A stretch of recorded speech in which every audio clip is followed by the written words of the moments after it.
The start of the Ashes is now just around 2 months away, and England have named their 16-man squad to take on Australia down under, hoping to win back the famous urn. The last Ashes series was in the summer of 2023 and was played in England. It finished 2-2 after 5 games, England winning 2 matches, Australia winning 2 matches, with the game at Old Trafford in Manchester being cut short and called as a draw because of rain. Captain Ben Stokes and head coach Brendan McCullum will have thought long and hard about their selections for the Ashes, especially after the long and arduous 5-match series in the summer against India. Batter Harry Brook was always going to be on the plane, but he has now been named vice-captain. Here is what he had to say following a T20 win in the summer over the West Indies. Yeah, absolutely. The way that Smudge and Joss both batted in that period after losing an early wicket as well. They went out there, they played with the same aggression they would have done if we were non-down. So I think the power play really set us up beautifully, and I think that helps with the batting lineup we've got, with the depth in the batting we have.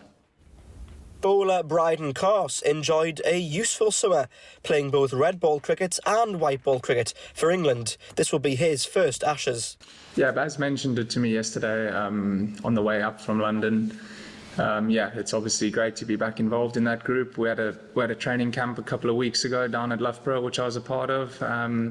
So to be back amongst that group after a busy test winter with them is very exciting, because obviously there's a massive challenge against India coming up this summer. And tomorrow at your home ground as well, wearing the England shirt, it's a very special feeling already. Yeah, look, obviously, always coming back and playing at Durham is pretty special, over the last couple of years, a couple of games, for England with the likes of Stokes and Potts and Mark Wood.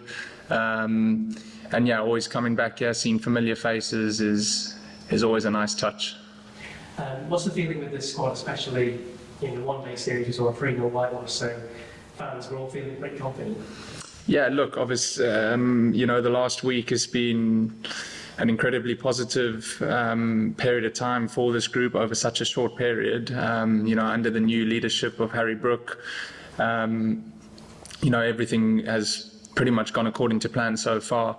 So the guys are all full of confidence and excited, and the most important thing is everyone's enjoying each other's company. So a new challenge now in the T20 series. The West Indies will come back stronger, and they've got a couple of different players in their squad now. It will also be the first Ashes for bowler Matthew Potts, although his opportunities may be limited, depending on the fitness of other bowlers in the 16-man England squad. However, his focus has always been on heading down under. Yeah, I'm more than aware of we've got a big international summer coming up with Zimbabwe, India, and then the Ashes in the winter. But it's about one game at a time, one day at a time. The game's quite fickle.